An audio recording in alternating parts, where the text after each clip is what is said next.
ಭಾರತಕ್ಕೆ ಬ್ರಿಟಿಷ್ ಆಳ್ವಿಕೆ ವರದಾನವಾಗಿತ್ತಾ ಅಥವಾ ಶಾಪವಾಗಿತ್ತಾ? ಬನ್ನಿ ಸತ್ಯವನ್ನು ತಿಳಿಯೋಣ. Hello everyone, welcome to Spark by Sona. Today let us discuss about 7th standard history chapter 6, impact of British rule in India. British ruled our country for more than 200 years. During this period, India saw both progress and sufferings. They introduced modern education, railways, postal system and new laws. But on the other hand, India faced poverty, exploration, destruction of industries and frequent famines. In this lesson, we will explore both the positive and negative impacts of British rule on our nation. ಬ್ರಿಟಿಷರು ಸುಮಾರು 200 ವರ್ಷಗಳ ಕಾಲ ಭಾರತವನ್ನು ಆಳ್ವಿಕೆ ಮಾಡಿದರು. ಈ ಅವಧಿಯಲ್ಲಿ ಭಾರತ ಪ್ರಗತಿಯನ್ನು, ನೋವನ್ನು, ತೊಂದರೆಗಳನ್ನೂ ಅನುಭವಿಸಿತು. ಒಂದು ಕಡೆ ಅವರು ಆಧುನಿಕ ಶಿಕ್ಷಣ, ರೈಲ್ವೆ ಮಾರ್ಗ, ಅಂಚೆ ವ್ಯವಸ್ಥೆ ಹಾಗೂ ಹೊಸ ಕಾನೂನುಗಳನ್ನು ಪರಿಚಯಿಸಿದರು. ಆದರೆ ಅದರ ಜೊತೆಗೆ ಇನ್ನೊಂದು ಕಡೆ ಭಾರತವು ಬಡತನ, ಶೋಷಣೆ, ಕೈಗಾರಿಕೆಗಳ ನಾಶ ಮತ್ತು ಹಸುವಿನ ಬಾಧೆಯನ್ನು ಅನುಭವಿಸುವಂತಾಯಿತು. ಈ ಪಾಠದಲ್ಲಿ ನಾವು ಬ್ರಿಟಿಷರ ಆಳ್ವಿಕೆಯ ಉತ್ತಮ ಹಾಗೂ ಕೆಟ್ಟ ಪರಿಣಾಮಗಳನ್ನು ಕಲಿಯೋಣ. First one, land revenue system. The British implemented reforms in land tax system to ensure the flow of regular income to the East India Company's treasury. Apart from this, the British needed enormous amount of money, salary expenses of thousands of British staff and more and for other purposes. Hence, the East India Company started collecting higher land tax from the farmers. ಭೂಕಂದಾಯ ಪದ್ಧತಿ. ಬ್ರಿಟಿಷರು ಭಾರತಕ್ಕೆ ಬಂದ ಮೇಲೆ ಭಾರತದಲ್ಲಿ ತಮ್ಮದೇ ಆದಂತಹ ಒಂದು ಭೂಕಂದಾಯ ವ್ಯವಸ್ಥೆಯನ್ನು ಸ್ಟಾರ್ಟ್ ಮಾಡ್ತಾರೆ. ಅವ್ರು ಯಾಕೆ ಅದನ್ನು ಮಾಡ್ತಾರೆ ಅಂದರೆ, ಅವರ ಬೊಕ್ಕಸಕ್ಕೆ ಅಂದರೆ ಈಸ್ಟ್ ಇಂಡಿಯಾ ಕಂಪನಿಯ ಬೊಕ್ಕಸಕ್ಕೆ ಪ್ರತಿ ತಿಂಗಳು ಇಷ್ಟು ಅಮೌಂಟ್ ಅನ್ನೋದು ಬೇಕಾಗಿರುತ್ತೆ. ಅವರು ತುಂಬ ಕೆಲಸಗಳನ್ನು ಆ ಅಮೌಂಟ್ನಿಂದ ಮಾಡಬೇಕಾಗಿರುತ್ತೆ. ಮೇಯ್ನಾಗಿ ಏನಂದರೆ, ಬ್ರಿಟಿಷ್ ಸೈನಿಕರು ಹಾಗೂ ಅವರ ಆಫೀಸರ್ಸ್ ಏನು ಬ್ರಿಟಿಷರಲ್ಲಿ ಭಾರತದಲ್ಲಿ ಸೇವೆ ಮಾಡ್ತಾ ಇರ್ತಾರೆ, ಅವರಿಗೆ ಪ್ರತಿ ತಿಂಗಳು ಸ್ಯಾಲ್ರಿ ಕೊಡಬೇಕಾಗತ್ತೆ. ಆ ಸ್ಯಾಲ್ರಿಗೋಸ್ಕರ ಅವರು ಒಂದು ಮೊತ್ತವನ್ನು ಪ್ರತಿ ತಿಂಗಳು ಕೂಡಿಡಬೇಕಾಗತ್ತೆ. ಅದಕ್ಕೋಸ್ಕರ ಅವ್ರು ಏನು ಮಾಡ್ತಾರೆ ಅಂದರೆ, ಭಾರತದಲ್ಲಿದ್ದಂತಹ ಜನರಿಂದನೇ ಟ್ಯಾಕ್ಸ್ ಕಲೆಕ್ಟ್ ಮಾಡಿಬಿಟ್ಟು ಆ ಟ್ಯಾಕ್ಸ್ನ ಇದಕ್ಕೋಸ್ಕರ ಯೂಸ್ ಮಾಡ್ತಾರೆ. ಅವರಿಗೆ ಆ ಅಮೌಂಟ್ ಸಾಕಾಗ್ತಾ ಇರಲ್ಲ. ಅದಕ್ಕೋಸ್ಕರ ಅವ್ರು ಏನು ಮಾಡ್ತಾರೆ ಅಂದರೆ, ಹೈಯರ್ ಅಮೌಂಟ್ ಆಫ್ ಟ್ಯಾಕ್ಸ್ ಅಂದರೆ ಅತಿ ಹೆಚ್ಚು ಕಂದಾಯವನ್ನು ಭಾರತೀಯರಿಂದ ವಸೂಲಿ ಮಾಡಲಿಕ್ಕೆ ಸ್ಟಾರ್ಟ್ ಮಾಡ್ತಾರೆ. The governor general Warren Hastings introduce bidding system for tax collecting works during his period. ಈ ಗವರ್ನರ್ ಜನರಲ್ ವಾರನ್ ಹೇಸ್ಟಿಂಗ್ಸ್ ಅನ್ನೋನು ಏನು ಮಾಡ್ತಾನೆ ಅಂದರೆ, ಹರಾಜು ವ್ಯವಸ್ಥೆಯ ಮೂಲಕ ಟ್ಯಾಕ್ಸ್ನ ಅಂದರೆ ಭೂಮಿಯ ಕಂದಾಯವನ್ನು ವಸೂಲಿ ಮಾಡುವಂಥ ಸಿಸ್ಟಮ್ನ ತಗೊಂಡು ಬರ್ತಾನೆ. ಸೊ ಅದನ್ನೇ ಜಮೀನ್ದಾರಿ ಸಿಸ್ಟಮ್ ಅಂತ ಕೂಡ ಕರೀತಾರೆ. Though the zamindars were competing to bid for higher rates, they used to fail to collect tax accordingly. ಆದರೆ ಈ ಜಮೀನ್ದಾರರು ಅಂದರೆ ಜಮೀನಿನ ಮಾಲೀಕರು ಅಂತ, ಅಥವಾ ತುಂಬ ಜಮೀನಿರುವಂಥ ವ್ಯಕ್ತಿ ಅಂತ. ಅವ್ರ ಹತ್ರ ಏನು ಮಾಡ್ತಾರೆ ಅಂದರೆ, ಈ ವಾರನ್ ಹೇಸ್ಟಿಂಗ್ಸ್ ಏನು ಮಾಡ್ತಾರೆ ಅಂದರೆ, ಅತಿ ಹೆಚ್ಚು ಯಾರು ಟ್ಯಾಕ್ಸ್ ಕಲೆಕ್ಟ್ ಮಾಡಿ ಕೊಡ್ತಾರೋ ಅವರಿಗೆ ಟ್ಯಾಕ್ಸ್ ಕಲೆಕ್ಷನ್ನ ಅಧಿಕಾರವನ್ನು ಕೊಡ್ತಾನೆ. ಅದನ್ನೇ ನಾವು ಜಮೀನ್ದಾರಿ ಸಿಸ್ಟಮ್ ಅಂತ ಹೇಳೋದು. ಆದರೆ ಕೆಲವೊಂದು ಜಮೀನ್ದಾರ್ಸ್ ಏನು ಇದನ್ನು ಕಲೆಕ್ಟ್ ಮಾಡ್ತಾ ಇರ್ತಾರೆ ಟ್ಯಾಕ್ಸನ್ನು, ಅವರು ಕರೆಕ್ಟಾಗಿ ಟ್ಯಾಕ್ಸ್ನ ಕಲೆಕ್ಟ್ ಮಾಡ್ತಿರಲ್ಲ. ಆದ್ದರಿಂದ ಏನಾಗುತ್ತೆ ಅಂದರೆ, ಈ ಟ್ಯಾಕ್ಸ್ ಏನು ಬರಬೇಕಿತ್ತು ಪ್ರತಿ ತಿಂಗಳು ಬ್ರಿಟಿಷ್ ಬೊಕ್ಕಸಕ್ಕೆ, ಅದು ವೇರಿಯೇಷನ್ಸ್ ಆಗಲಿಕ್ಕೆ ಸ್ಟಾರ್ಟ್ ಆಗುತ್ತೆ. As a solution to this problem, British introduced 3 other system of revenue system along with existing practice. ಆವಾಗ ನಾನು ನಿಮ್ಗೆ ಹೇಳಿದೆ, ಬ್ರಿಟಿಷರ ಬೊಕ್ಕಸಿಗೆ ಪ್ರತಿ ತಿಂಗಳು ಬರಬೇಕಾದಂಥ ವರಮಾನ ಕಡಿಮೆ ಆಗ್ತಾ ಬರುತ್ತೆ. ಆಗ ಬ್ರಿಟಿಷರು ಅದಲ್ಲದೆ 3 ಎಕ್ಸ್ಟ್ರಾ ರೆವಿನ್ಯೂ ಕಲೆಕ್ಟಿಂಗ್ ಸಿಸ್ಟಮ್ ಅಂದರೆ ಕಂದಾಯ ವಸೂಲಿ ಪದ್ಧತಿಗಳನ್ನು ಇಂಟ್ರೊಡ್ಯೂಸ್ ಮಾಡ್ತಾರೆ. Permanent land revenue system 1793. ಶಾಶ್ವತ ಕಂದಾಯ ಪದ್ಧತಿ. ಪರ್ಮನೆಂಟ್ ಅಂದರೆ ನಿಮಗೆ ಗೊತ್ತು, ಶಾಶ್ವತ. ಲ್ಯಾಂಡ್ ರೆವಿನ್ಯೂ ಅಂದರೆ ಕಂದಾಯ ಪದ್ಧತಿ. ಸೊ ಇದನ್ನು ಇಂಟ್ರೊಡ್ಯೂಸ್ ಮಾಡಿದವ್ರ ಹೆಸರೇನು? ಕಾರ್ನ್ವಾಲಿಸ್. ಇದು ನಿಮಗೆ 1 marks question. the Governor General Cornwallis decided to fix the land tax on the permanent basis in Bengal, Bihar and Odisha. ಈ ಕಾರ್ನ್ವಾಲಿಸ್ ಅನ್ನುವಂತಹ ಗವರ್ನರ್ ಜನರಲ್ ಏನಿರ್ತಾರೆ ಅವ್ರೇನು ಮಾಡ್ತಾರೆ ಅಂದರೆ ಒಂದು ಲ್ಯಾಂಡಿಗೆ ಅಥವಾ ಒಂದು ಪರ್ಟಿಕ್ಯುಲರ್ ಭೂಮಿಗೆ ಇಷ್ಟು ಟ್ಯಾಕ್ಸ್ ಪ್ರತಿ ವರ್ಷ ಅವರು ಕಟ್ಟಬೇಕು ಅನ್ನೋದನ್ನು ಫಿಕ್ಸ್ ಮಾಡ್ತಾರೆ. ಅಂದರೆ ಎಲ್ಲ ವರ್ಷವೂ ಅದೇ ಅಮೌಂಟ್ನ ಅವರು ಗೌರ್ಮೆಂಟ್ ಅಂದರೆ ಇಲ್ಲಿ ಬ್ರಿಟಿಷ್ ಈಸ್ಟ್ ಇಂಡಿಯಾ ಕಂಪ್ನಿಗೆ ಕಟ್ಟಬೇಕಾಗಿರುತ್ತೆ. ಸೊ ಇದನ್ನು ಫಸ್ಟ್ ಇಂಪ್ಲಿಮೆಂಟ್ ಮಾಡಿದ್ದು ಎಲ್ಲೆಲ್ಲಿ ನೋಡಿ, ಬೆಂಗಾಲ್, ಬಿಹಾರ್ ಮತ್ತು ಒರಿಸ್ಸಾದಲ್ಲಿ. The agreement he entered with the zamindars for tax collection is called permanent land revenue system. ಈ ಕಾರ್ನ್ವಾಲಿಸ್ ಮತ್ತು ಜಮೀನ್ದಾರರ ಮಧ್ಯದಲ್ಲಿ ಒಂದು ಒಪ್ಪಂದ ಆಗುತ್ತೆ. ಆ ಒಪ್ಪಂದದ ಪ್ರಕಾರ ಜಮೀನ್ದಾರರು ಪರ್ಟಿಕ್ಯುಲರ್ ಅಮೌಂಟ್ ಏನು ಫಿಕ್ಸ್ ಮಾಡಿರ್ತಾರೆ ಅಷ್ಟು ಅಮೌಂಟ್ನ ಬ್ರಿಟಿಷ್ ಸರ್ಕಾರಕ್ಕೆ ಕೊಡಬೇಕಾಗಿರುತ್ತೆ. ಅವ್ರು ಎಕ್ಸ್ಟ್ರಾ ಅಮೌಂಟ್ ಏನು ಕಲೆಕ್ಟ್ ಮಾಡ್ಕೊತಾರೆ ಅದು ಜಮೀನ್ದಾರರಿಗೆ ಉಳ್ಕೊಳುತ್ತೆ. So under this system the zamindars worked as government agents. The company's permanent income was fixed. The expenditure incurred by the government for the revenue collection was reduced.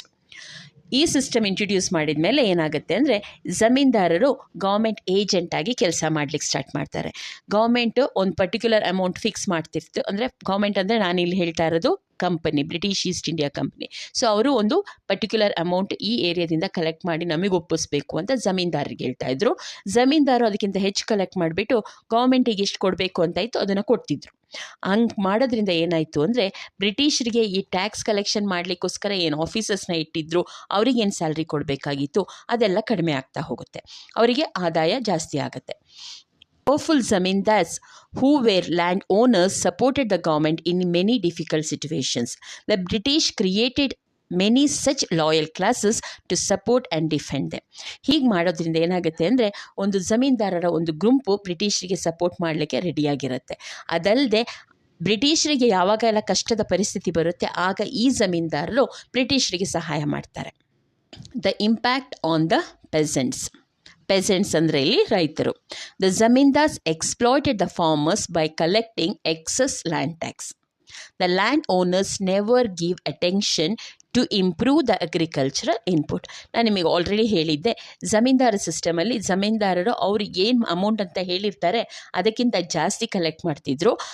ಏನು amount ಹೇಳಿದ್ರು ಅದನ್ನು ಬ್ರಿಟಿಷರಿಗೆ ಕೊಡ್ತಾಯಿದ್ರು, ಉಳಿದಿದ್ದನ್ನು ಇವ್ರು enjoy ಮಾಡ್ತಾಯಿದ್ರು. ಇದರಿಂದ ತುಂಬ ತೊಂದರೆ ಆಗೋದು ಯಾರಿಗೆ ಅಂದರೆ ಫಾರ್ಮರ್ಸಿಗೆ, ಅಂದರೆ ರೈತರಿಗೆ. ಅವರು ಯಾವತ್ತೂ ಕೂಡ ಲ್ಯಾಂಡ್ ಇಂಪ್ರೂವ್ ಮಾಡಬೇಕು ಅಥವಾ ಅಗ್ರಿಕಲ್ಚರ್ ಚೆನ್ನಾಗಬೇಕು ಅಥವಾ ಬೆಳೆ ಚೆನ್ನಾಗಿ ಬರಬೇಕು ಅನ್ನೋದ್ರ ಬಗ್ಗೆ ಗಮನ ಕೊಡಲ್ಲ. ಬರೀ ಇವರಿಗೆ ಎಷ್ಟು ದುಡ್ಡು ಕೊಡಬೇಕಿತ್ತು ಅನ್ನೋದ್ರ ಬಗ್ಗೆ ಗಮನ ಕೊಡ್ತಾರೆ. ಈ ಜಮೀನ್ದಾರರು ಏನು ಮಾಡ್ತಾಯಿದ್ರು ಅಂದರೆ ತಮ್ಮ ಜಮೀನುಗಳನ್ನು ಬೇರೆಯವರಿಗೆ ಬಾಡಿಗೆಗೆ ಕೊಡ್ತಾಯಿದ್ರು. ಅವರು ಅದರಲ್ಲಿ ಎಷ್ಟು ಬೆಳೆ ಬೆಳೀತಾರೋ ಅದರ ಅರ್ಧ ಭಾಗವನ್ನು ಈ ಜಮೀನ್ದಾರರಿಗೆ ಕೊಡಬೇಕಿತ್ತು.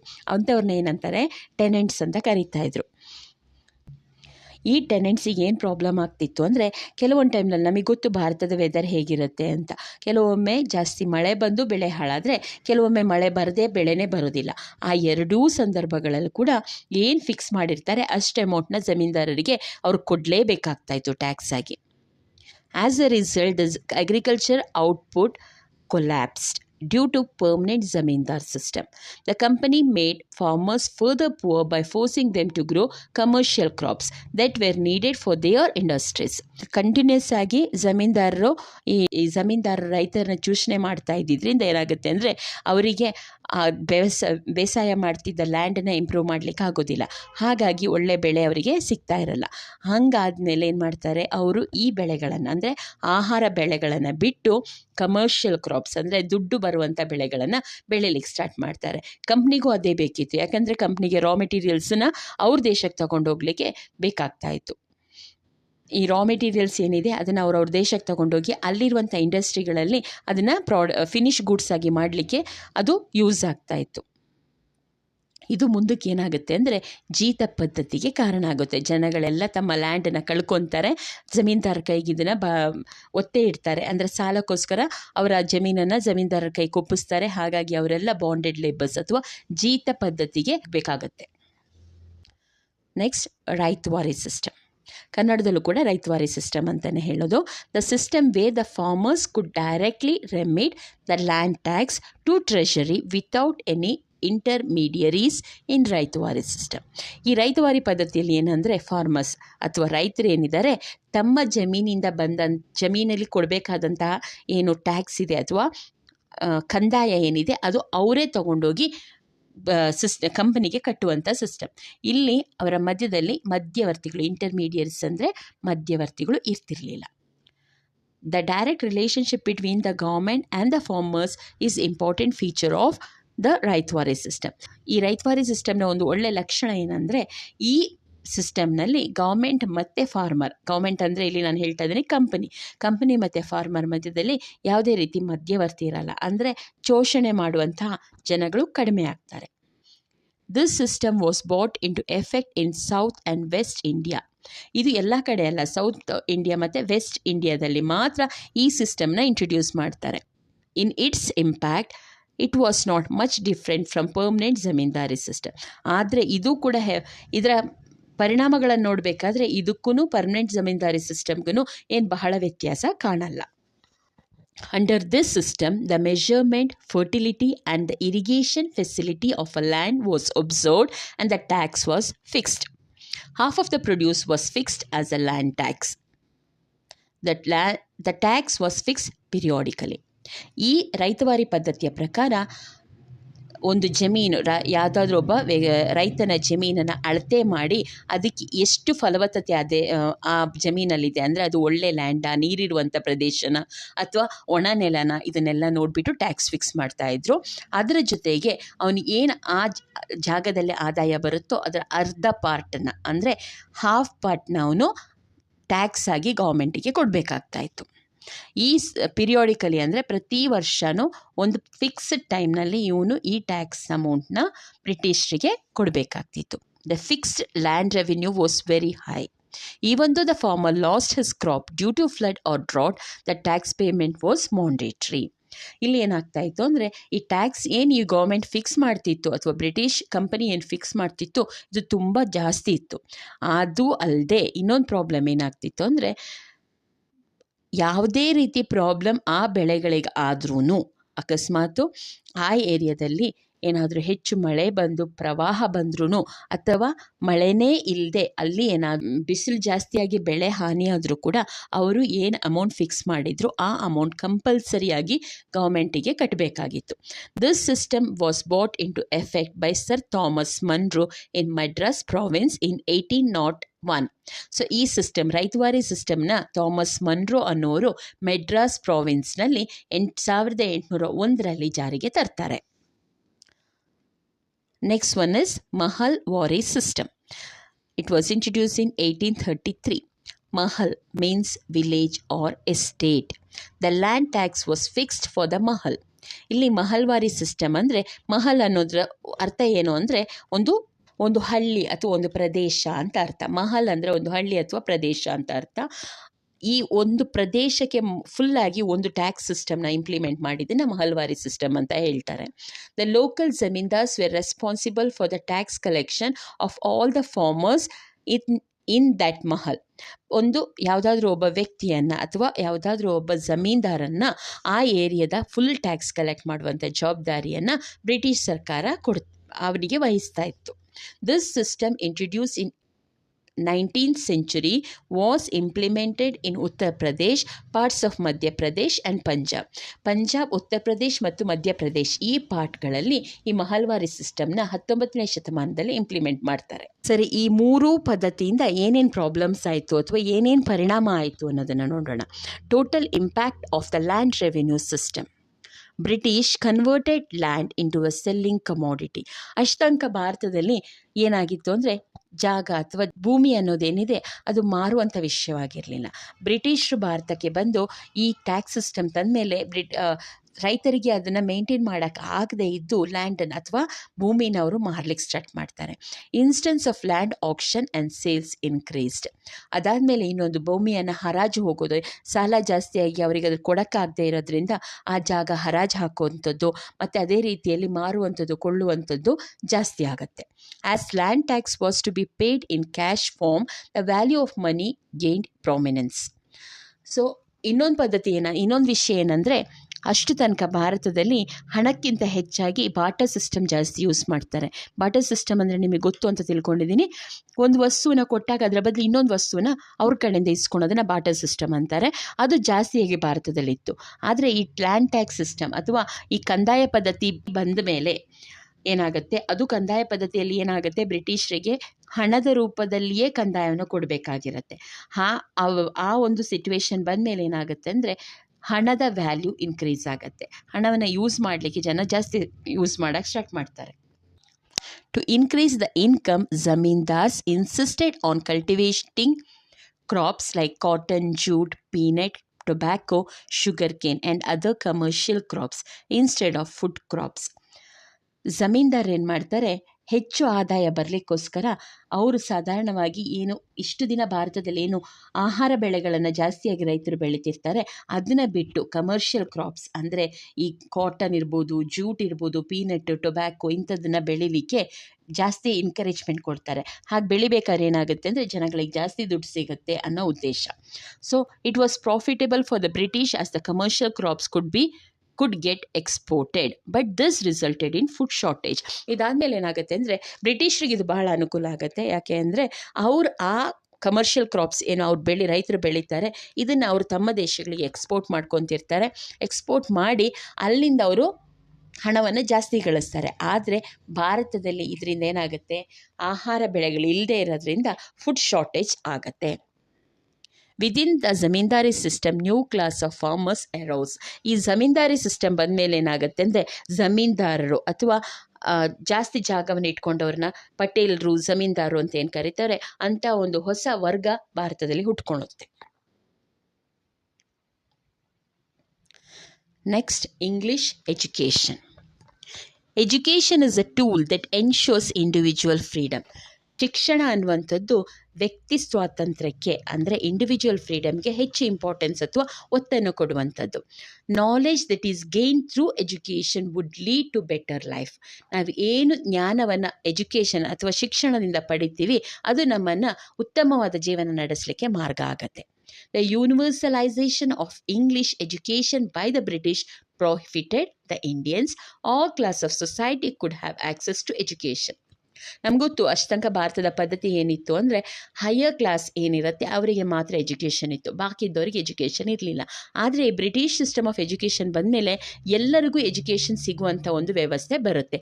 ಅದು ಒಂದು ವರದಾನ ಆಗುತ್ತೆ ಭಾರತೀಯರಿಗೆ. ನೆಕ್ಸ್ಟ್ ಇನ್ನೊಂದು ಏನಂದರೆ ಇಂಗ್ಲೀಷ್ ಎಜುಕೇಷನ್ ಏನು ಅವರು ಸಾರ್ವತ್ರೀಕರಣ ಮಾಡ್ತಾರೆ ಅದು ಇಂಡಿಯನ್ಸಿಗೂ ಬೆನಿಫಿಟ್ ಆಗುತ್ತೆ, ಜೊತೆಗೆ ಬ್ರಿಟಿಷರಿಗೂ ಕೂಡ ಬೆನಿಫಿಟ್ ಆಗುತ್ತೆ. Under the Charter Act 1813, 1 lakh rupees was kept aside for the education of Indians, but the government had not spent anything from it till 1823. ಅದಾದಮೇಲೆ ಚಾರ್ಟರ್ ಆ್ಯಕ್ಟ್ ಏನು ಮಾಡ್ತಾರೆ, ಬ್ರಿಟಿಷ್ ಆ್ಯಕ್ಟ್ ಏನಿದೆ, ಬ್ರಿಟಿಷ್ ಆ್ಯಕ್ಟ್ ಚಾರ್ಟರ್ ಆ್ಯಕ್ಟ್ ಅಂತ ಕರೀತಾರೆ ಅದನ್ನು. 1830ನಲ್ಲಿ ಒಂದು act ಮಾಡ್ತಾರೆ. ಆ ಆ್ಯಕ್ಟ್ ಪ್ರಕಾರ 1 ಲಕ್ಷ ರೂಪಾಯಿ, ಇವಾಗ 1 ಲಕ್ಷ ಅಂದರೆ ಅದಕ್ಕೆ ಹೆಚ್ಚು ಬೆಲೆ ಅನಿಸಲ್ಲ ನಮಗೆ, ಆದರೆ ಇದು ನಾನು ಹೇಳ್ತಾ ಇರೋದು 1813ರಲ್ಲಿ ಆ ಟೈಮ್ನಲ್ಲಿ 1 ಲಕ್ಷ ರೂಪಾಯಿಯನ್ನು ಎಜುಕೇಷನ್ಗೋಸ್ಕರ, ಭಾರತೀಯರ ಎಜುಕೇಷನ್ಗೋಸ್ಕರ ತೆಗೆದಿಡ್ತಾರೆ. ಆದರೆ ಬ್ರಿಟಿಷ್ ಗೌರ್ಮೆಂಟ್ ಇದನ್ನು 10 ಇಯರ್ಸ್ ತನಕ ನೋಡಿ, 1813ನಲ್ಲಿ ಇಡೋದು 1823 ತನಕ, ಅಂದರೆ 10 ಇಯರ್ಸ್ ತನಕ ಅದನ್ನು ಯಾವುದಕ್ಕೂ ಯೂಸ್ ಮಾಡೋದಿಲ್ಲ. The Indian thinkers and foreign Christian missionaries campaigned wide modern education to Indians. In this regard, the company had different calculations. It needed English-educated Indians to work at the lower grade of its office for less salary in its administration. ಕೆಲವು ಭಾರತೀಯ ವಿಚಾರವಾದಿಗಳು ಅದೇ ರೀತಿಯಲ್ಲಿ foreign missionaries ಏನಿರ್ತಾರೆ ಅಂದರೆ ಫಾರಿನ್ನಿಂದ ಬಂದಂಥ ಕೆಲವು ಕ್ರೈಸ್ತ missionaries ಏನು ಮಾಡ್ತಾರೆ, ಎಜುಕೇಷನ್, ಮಾಡರ್ನ್ ಎಜುಕೇಷನ್ ಇಂಡಿಯನ್ಸಿಗೆ ಕೊಡಬೇಕು ಅನ್ನೋದ್ರ ಬಗ್ಗೆ ತುಂಬ ಪ್ರಚಾರ ಮಾಡ್ತಾರೆ. ಆ ಸಮಯದಲ್ಲಿನೇ ಬ್ರಿಟಿಷರ ಥಿಂಕಿಂಗ್ ಏನಿರುತ್ತೆ ಅದೇ ಬೇರೆ ಆಗಿರುತ್ತೆ. ಬ್ರಿಟಿಷರಿಗೆ ಭಾರತದಲ್ಲಿ ಒಂದು ಹೊಸ ಕ್ಲಾಸ್ ಸ್ಟಾರ್ಟ್ ಮಾಡಬೇಕು. ಕ್ಲಾಸ್ ನಾನು ಹೇಳ್ತಿರೋದು ವರ್ಗ ಅಂತ. ಒಂದು ಇಂಗ್ಲೀಷ್ ಕಲಿತಂಥ ಭಾರತೀಯರಿದ್ದರೆ, ಇನ್ನು ಗೊತ್ತಿರುವಂಥ ಭಾರತೀಯರು ಸಿಕ್ಕಿದ್ರೆ ಬ್ರಿಟಿಷರಿಗೆ ಅವರಿಗೆ ಕಡಿಮೆ ಕೆಲಸ ಕೊಟ್ಟು ತಮ್ಮ ಅಡ್ಮಿನಿಸ್ಟ್ರೇಟಿವ್ ವರ್ಕ್ಸ್ ಏನಿದೆ, ಗೌರ್ಮೆಂಟ್ ಆಫೀಸ್ ವರ್ಕ್ಸ್ ಏನಿದೆ ಅದನ್ನು ಮಾಡಿಸ್ಬೋದು ಅನ್ನೋದು ಬ್ರಿಟಿಷರ ಪ್ಲ್ಯಾನ್ ಆಗಿರುತ್ತೆ. So it aimed at creating an education class that was loyal to it. ಅದಕ್ಕೋಸ್ಕರ ಬ್ರಿಟಿಷ್ ಏನು ಮಾಡ್ತಾರೆ ಅಂದರೆ ತಮಗೆ ವಿಧೇಯವಾಗಿ ನಡೆಯುವಂಥ ಒಂದು ವಿದ್ಯಾವಂತ ವರ್ಗವನ್ನು ಒಂದು ವಿದ್ಯಾವಂತ ವರ್ಗವನ್ನು ಕ್ರಿಯೇಟ್ ಮಾಡಲಿಕ್ಕೋಸ್ಕರ ಎಜುಕೇಷನ್ಗೆ ಇಂಪಾರ್ಟೆನ್ಸ್ ಕೊಡುತ್ತೆ. Lord Macaulay and Charles Wood should be credited for implementing new education policy. ಈ ಎಜುಕೇಷನ್ ಪಾಲಿಸಿ ಏನಿದೆ, ನ್ಯೂ ಎಜುಕೇಷನ್ ಪಾಲಿಸಿ ಅಂತ ಹೇಳ್ತಾ ಇರೋದು ಏನಂದರೆ ಇಂಗ್ಲೀಷ್ ಎಜುಕೇಷನ್ ಪಾಲಿಸಿನ ಬ್ರಿಟಿಷ್ ಇಂಪ್ಲಿಮೆಂಟ್ ಮಾಡಿದ್ದು. ಇದಕ್ಕೆ ಹೆಚ್ಚು ಮುಂದಾಳತ್ವವನ್ನು ವಹಿಸಿದವರು ಅಂದರೆ ಲಾರ್ಡ್ ಮೆಕಾವೆಲಿ ಮತ್ತು ಚಾರ್ಲ್ಸ್ ವುಡ್ ಅನ್ನುವಂಥವ್ರು. ಇವರಿಬ್ಬರು ಇಂಗ್ಲೀಷ್ ಎಜುಕೇಷನ್ ಭಾರತದಲ್ಲಿ ಇಂಪ್ಲಿಮೆಂಟ್ ಮಾಡಲಿಕ್ಕೆ ಹೆಚ್ಚು ವರ್ಕನ್ನು ಮಾಡಿದವರು. ಸೊ ನಿಮಗಿಲ್ಲಿ ಕಾಣ್ಬೋದು ಲಾರ್ಡ್ ಮೆಕಾವೆಲಿ ಚಿತ್ರ, ಅದೇ ರೀತಿಯಲ್ಲಿ Charles ವುಡ್ನ Chitra.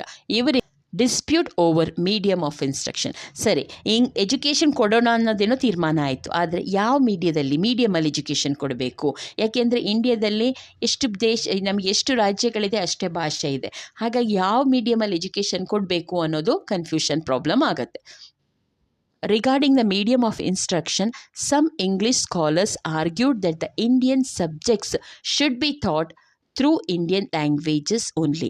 Others argued that Western science and literature should be taught through English language only. So ಇಲ್ಲಿ ಏನಾಗುತ್ತೆ ಅಂದರೆ ಕೆಲವೊಂದು ಇಂಗ್ಲೀಷ್ ಸ್ಕಾಲರ್ಸ್ ಏನು ಹೇಳ್ತಾರೆ, ಭಾರತೀಯ ವಿಷಯಗಳೇನಿದೆ ಅಂದರೆ ನಮ್ದೀಗ ನಾವು ಕನ್ನಡ ಆ ಥರ ಓದ್ತಾ ಇದ್ದೀವಿ, ಹಾಗೆ ಭಾರತೀಯ ವಿಷಯಗಳೇನಿದೆ ಅದು ಭಾರತದ ಲ್ಯಾಂಗ್ವೇಜ್ನಲ್ಲಿನೇ ಟೀಚ್ ಮಾಡಬೇಕು. ಅದರ ಜೊತೆಗೆ ವೆಸ್ಟರ್ನ್ ಎಜುಕೇಷನ್ ಮತ್ತು ಲಿಟ್ರೇಚರ್ ಮೀನ್ಸ್ ಇಲ್ಲಿ ಹೇಳ್ತಾ ಇರೋದು ಇಂಗ್ಲೀಷ್ನ, ಸೊ ಅದನ್ನು ಇಂಗ್ಲೀಷ್ ಲ್ಯಾಂಗ್ವೇಜ್ನಲ್ಲಿ ಕಲಿಸ್ಬೇಕು ಅಂತ ಕೆಲವ್ರು ಹೇಳ್ತಾರೆ. Finally the issue was resolved in 1835. So ಇದೆಲ್ಲ ಕನ್ಫ್ಯೂಷನ್ಗೆ ಒಂದು ಫುಲ್ ಸ್ಟಾಪ್ ಬರೋದು ಯಾವಾಗ ಅಂದರೆ 1835. ನೋಡಿ, ನಾನು ಹೇಳಿದೆ ಫಸ್ಟ್ ನಿಮಗೆ 1830ನಲ್ಲಿ ಇದ್ರ ಬಗ್ಗೆ ತೀರ್ಮಾನ ಆಗುತ್ತೆ. 1835ನಲ್ಲಿ ಇದಕ್ಕೆ ಒಂದು ಸೊಲ್ಯೂಷನ್ ಸಿಗುತ್ತೆ. Governor general William Bentinck announced an educational policy in favour of western science and English as a medium of instruction. ಸರಿ, ಇದಾದಮೇಲೆ ಗವರ್ನರ್ ಜನರಲ್ ವಿಲಿಯಂ ಬೆಂಟಿಕ್ ಏನು ಮಾಡ್ತಾರೆ ಅಂದರೆ ಗವರ್ನರ್ ಜನರಲ್ ವಿಲಿಯಂ ಬೆಂಟಿಕ್ ಏನು ಮಾಡ್ತಾರೆ ಅಂದರೆ ಇಂಗ್ಲೀಷ್ ಲ್ಯಾಂಗ್ವೇಜ್ನಲ್ಲೇ ಇಂಗ್ಲೀಷ್ ಮೀಡಿಯಮಲ್ಲೇ ಎಜುಕೇಷನ್ ಕೊಡೋದು ಅಂತ ತೀರ್ಮಾನಕ್ಕೆ ಬರ್ತಾರೆ. Some European scholars introduced the richness of ancient Indian culture to the world. In the year 1784, William Jones, who came as a Supreme Court judge, established Asiatic Society of Bengal. He propagated the greatness of Sanskrit. Sir Charles Wilkins translated Bhagavad Gita into English in the year 1785. Max Muller translated Rig Veda and other works. ಆದರೆ ಕೆಲವೊಂದು ಯುರೋಪಿಯನರು ಭಾರತಕ್ಕೆ ಬಂದಮೇಲೆ ಭಾರತದ culture ಅಥವಾ ಭಾರತದ ಏನು knowledge ಇದೆ ಅದನ್ನು ಹೊರ ಪ್ರಪಂಚಕ್ಕೆ ಪ್ರಸಾರ ಮಾಡಲಿಕ್ಕೋಸ್ಕರ ಅವುಗಳನ್ನ ಟ್ರಾನ್ಸ್ಲೇಟ್ ಮಾಡ್ತಾರೆ. ನೋಡಿಲಿ, ವಿಲಿಯಂ ಜಾನ್ಸನ್ ಅವರು ಸುಪ್ರೀಂ ಕೋರ್ಟ್ ಜಡ್ಜ್ ಆಗಿ ಬರ್ತಾರೆ. ಅವರು ಏಷ್ಯಾಟಿಕ್ ಸೊಸೈಟಿ ಅಂತ ಬೆಂಗಾಲಲ್ಲಿ ಸ್ಟಾರ್ಟ್ ಮಾಡ್ತಾರೆ. ಇವರು ಸಂಸ್ಕೃತದ ಬಗ್ಗೆ ಹೆಚ್ಚಿನ ಒಲವನ್ನು ತೋರಿಸ್ತಾರೆ. ಅದೇ ರೀತಿ ಕೆಲವೊಂದು ಪುಸ್ತಕಗಳನ್ನು ಕೂಡ ಟ್ರಾನ್ಸ್ಲೇಷನ್ ಮಾಡ್ತಾರೆ. ಇಲ್ಲಿ ನೋಡಿ, ಇನ್ನೊಬ್ರು ಯಾರ ಹೆಸರು ನೋಡಿ, ಸರ್ ಚಾರ್ಲ್ಸ್ ವಿಲ್ಕಿನ್ಸ್. ಇವರು ಭಗವದ್ಗೀತೆ ಸಂಸ್ಕೃತದಲ್ಲಿರುವಂಥ ಭಗವದ್ಗೀತೆಯನ್ನು 1785ರಲ್ಲಿ ಇಂಗ್ಲೀಷಿಗೆ ಟ್ರಾನ್ಸ್ಲೇಟ್ ಮಾಡ್ತಾರೆ. ಅದೇ ರೀತಿಯಲ್ಲಿ ಮ್ಯಾಕ್ಸ್ ಮುಲ್ಲರ್ ಅನ್ನೋರು ಋಗ್ವೇದವನ್ನು ಇಂಗ್ಲೀಷಿಗೆ ಟ್ರಾನ್ಸ್ಲೇಷನ್ ಮಾಡ್ತಾರೆ. Bentinck's declaration of education policy was based on a note of Machiavelli, who was a member of his executive committee. ಈ ವಿಲಿಯಂ ಬೆಂಟಿಕ್ಟ್ ಏನು ಪಾಲಿಸಿ ತರ್ತಾರೆ ಎಜುಕೇಷನ್ ಬಗ್ಗೆ, ಅದೆಲ್ಲ ಯಾವುದ್ರ ಆಧಾರದ ಮೇಲಾಗಿತ್ತು ಅಂದರೆ ಮ್ಯಾಕವೆಲ್ಲಿ ಅನ್ನುವಂಥ ವ್ಯಕ್ತಿಯ ಆಧಾರದ ಮೇಲಾಗಿತ್ತು. ಅವರು ಬರೆದಂಥ ಕೆಲವೊಂದು ವಿಚಾರಗಳನ್ನ ಆಧಾರವಾಗಿಟ್ಕೊಂಡು ಇವರು ತಮ್ಮ ಎಜುಕೇಷನ್ ಪಾಲಿಸಿನ ಮಾಡಿದರು. ಈ ಮ್ಯಾಕವೆಲ್ಲಿ ಯಾರು ಅನ್ನೋದನ್ನು ನಾವು ನೋಡೋಣ ಈಗ. Macaulay was an ardent Anglicist. ಅಂದರೆ ಇವರು ಒಬ್ಬ ಉತ್ಕಟ ಆಂಗ್ಲವಾದಿ ಅಥವಾ ಇಂಗ್ಲಿಷ್ ಪ್ರೇಮಿಯಾಗಿದ್ದರು. He argued that Indian knowledge was inferior. He condemn Sanskrit grammar severely. ಇವರ ಪ್ರಕಾರ ಭಾರತದ ನಾಲೆಜ್ ಏನಿದೆ ಅಂದರೆ ಭಾರತದ ಜ್ಞಾನ ಏನಿದೆ ಅದು ತುಂಬ ಕಡಿಮೆ ಇದೆ. ಅದಲ್ಲದೆ ಸಂಸ್ಕೃತದ ಗ್ರಾಮರ್ ಅಥವಾ ಸಂಸ್ಕೃತದ ವ್ಯಾಕರಣ ಏನಿದೆ ಅದನ್ನು ತುಂಬ ಅವರು ಟೀಕೆ ಮಾಡ್ತಾರೆ. His ultimate goal was to distance Indians from their cultural roots. ಇವರ ಈ ಎಲ್ಲದರ ಉದ್ದೇಶ ಏನಾಗಿರುತ್ತೆ ಅಂದರೆ ಈ ಅವರ ಏನು ಭಾರತೀಯರ ಏನು ಸಾಂಸ್ಕೃತಿಕ ಪರಂಪರೆ ಇದೆ ಅದರಿಂದ ಭಾರತೀಯರನ್ನು ಹೊರಗೆ ತರಬೇಕು ಅನ್ನೋದು ಈ ಮ್ಯಾಕವಲಿಯ ಉದ್ದೇಶ ಆಗಿರುತ್ತೆ. His words show his prejudice that the entire storehouse of knowledge of East is no match for one row of books on one shelf of a good European library.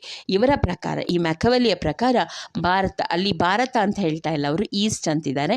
East ಅಂದರೆ ಪೂರ್ವ ದೇಶಗಳು ಅಂತ. ಆ ಪೂರ್ವ ದೇಶಗಳ ಎಲ್ಲ ನಾಲೆಜ್ನ ಒಂದು ಕಡೆ ಸೇರಿಸಿದರೆ ಆ ಎಲ್ಲ ನಾಲೆಜನ್ನು ಯುರೋಪಿನ ಲೈಬ್ರರಿನಲ್ಲಿರುವ ಒಂದು ಸೆಲ್ಫಿಗೆ ಕಂಪೇರ್ ಮಾಡ್ಬೋದು ಅಷ್ಟೇ. ಅಂದರೆ ಅಷ್ಟು ನಾಲೆಜ್ ಯುರೋಪಿಯನ್ಸ್ಗೆ ಇದೆ ಅಂತ ಇವನು ನಂಬ್ತಾ ಇದ್ರು. A new education policy in 1854. This was based on the reports by Charles Wood. In a very short period, universities were established at Bombay, Calcutta and Madras. In the British government ಅಥವಾ British company education ಪಾಲಿಸಿನ 1854ರಲ್ಲಿ ಜಾರಿಗೆ ತರುತ್ತೆ. Charles ವುಡ್ನ ವರದಿಯ ಪ್ರಕಾರ 1854ರಲ್ಲಿ ಬ್ರಿಟಿಷು ಹೊಸ education ಸಿಸ್ಟಮ್ನ implement ಮಾಡುತ್ತೆ. So ಅದರ ಪ್ರಕಾರ ಬಾಂಬೆ, ಕಲ್ಕಟ್ಟ, ಮೆಡ್ರಾಸ್ ಇವುಗಳಲ್ಲಿ ಯೂನಿವರ್ಸಿಟೀಸ್ನ ಎಸ್ಟ್ಯಾಬ್ಲಿಷ್ ಮಾಡುತ್ತೆ. The establishment of primary schools, high schools, college and universities were done stage by stage. ಈ ಸಮಯದಲ್ಲಿ ಅಂದರೆ 1857ರ ನಂತರ ಭಾರತದಲ್ಲಿ ಹೈಸ್ಕೂಲು, ಪ್ರೈಮರಿ, ಕಾಲೇಜು, ಯೂನಿವರ್ಸಿಟೀಸ್ನ ಎಸ್ಟ್ಯಾಬ್ಲಿಷ್ ಮಾಡ್ತಾರೆ. ಅದಾದ ನಂತರ ಏನಾಗುತ್ತೆ ನೋಡೋಣ. Education departments were formed in provinces to monitor and supervise education. English became the official administrative language in 1844. ಇದಾದ ನಂತರ ಎಜುಕೇಷನ್ ಬಗ್ಗೆ ಡಿಪಾರ್ಟ್ಮೆಂಟ್ಸ್ನ ಫಾರ್ಮೇಷನ್ ಮಾಡ್ತಾರೆ. ಅದರಲ್ಲಿ ಮಾನಿಟರ್ ಅಂದರೆ ಎಜುಕೇಷನ್ ನಡೀತಾ ಇದೆಯಾ, ಸರಿಯಾಗಿ ಮಾಡ್ತಾ ಇದ್ದಾರಾ ಅನ್ನೋದನ್ನು ಸೂಪರ್ವೈಸ್ ಮಾಡಲಿಕ್ಕೋಸ್ಕರ ಎಜುಕೇಷನ್ ಡಿಪಾರ್ಟ್ಮೆಂಟ್ನ ಕೂಡ ಎಸ್ಟ್ಯಾಬ್ಲಿಷ್ ಮಾಡ್ತಾರೆ. ಅದಾದ ನಂತರ ಏನಾಗುತ್ತೆ ಅಂದರೆ ನೋಡಿ, 1844ರ ನಂತರ ಇಂಗ್ಲೀಷ್ ಅನ್ನೋದು ಅಡ್ಮಿನಿಸ್ಟ್ರೇಟಿವ್ ಒಫಿಷಿಯಲ್ ಲ್ಯಾಂಗ್ವೇಜ್ ಆಗುತ್ತೆ. ಅಂದರೆ ಎಲ್ಲ ಅಡ್ಮಿನಿಸ್ಟ್ರೇಷನ್ ಏನಿರುತ್ತೆ, ಅಂದರೆ ಏನು ಆಡಳಿತ ಕೆಲಸಗಳೇನು ನಡೀತಾ ಇರುತ್ತೆ ಅದು ಎಲ್ಲ ಇಂಗ್ಲೀಷ್ನಲ್ಲಿ ಮಾಡಲಿಕ್ಕೆ ಸ್ಟಾರ್ಟ್ ಮಾಡ್ತಾರೆ.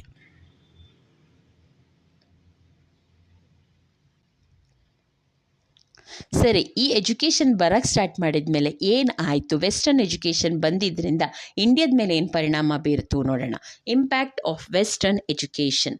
The traditional system of education slowly declined. The new education system enabled Indians from different languages to interact in English among themselves. So ಭಾರತದಲ್ಲಿ ಏನು ಗುರುಕುಲ ಸಿಸ್ಟಮ್ ಆಫ್ ಎಜುಕೇಷನ್ ಅಥವಾ ಟ್ರೆಡಿಷನಲ್ ಸಿಸ್ಟಮ್ ಆಫ್ ಎಜುಕೇಷನ್ ಇತ್ತು, ನಿಧಾನವಾಗಿ ಅದು ಕಣ್ಮರೆಯಾಗತ್ತೆ. ಅದಾದ ನಂತರ ಹೊಸ ಎಜುಕೇಷನ್ ಸಿಸ್ಟಮ್ ಏನು ಮಾಡುತ್ತೆ ಅಂದರೆ, ಭಾರತೀಯರಿಗೆ, ನಮಗೆ ಗೊತ್ತು ಭಾರತದಲ್ಲಿ ಹಲವು ಭಾಷೆ, ಹಲವು ಕಲ್ಚರ್ ಇರೋ ಜನ ಇರೋದು ಅಂತ, ಅವರೆಲ್ಲ ಆ ಕಡೆ ಈ ಕಡೆ ಮಾತಾಡ್ಕೊಳಕ್ಕೆ ಭಾಷೆ ಪ್ರಾಬ್ಲಮ್ ಆಗ್ತಾಯಿತ್ತು.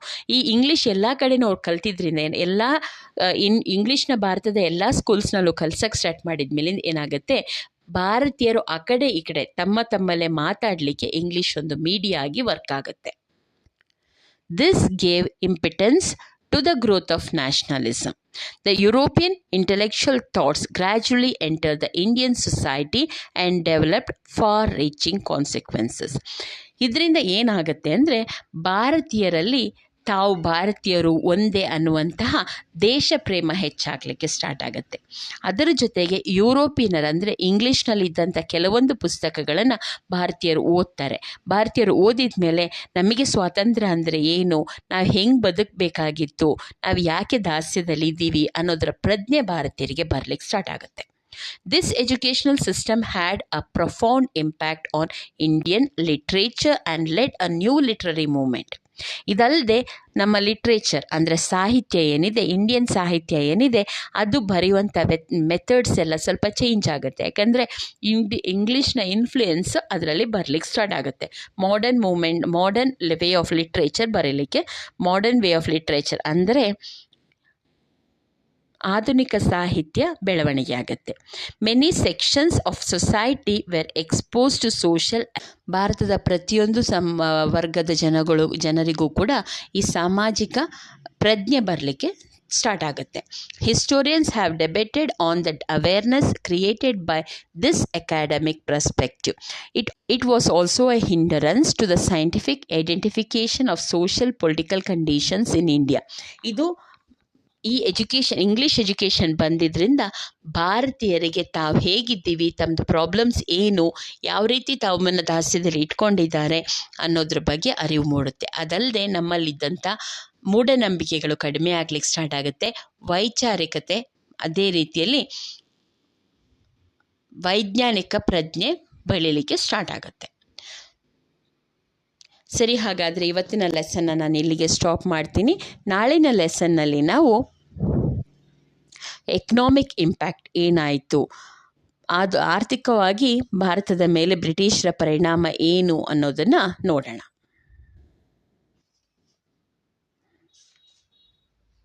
ಯಾರಿಗೆಲ್ಲ ನನ್ನ ವಿಡಿಯೋ ಇಷ್ಟ ಆಯಿತು, ಯಾರಿಗೆ ಈ ಲೆಸನ್ ಅರ್ಥ ಆಯಿತು, ಒಂದು ಲೈಕ್ ಕೊಡಿ.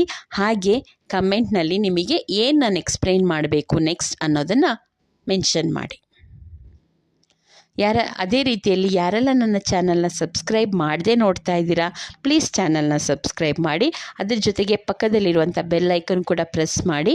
ಆವಾಗ ನಿಮಗೆ ನನ್ನ ವಿಡಿಯೋಗಳು ಫಸ್ಟ್ ಸಿಗುತ್ತೆ. Thank you for watching. Happy learning.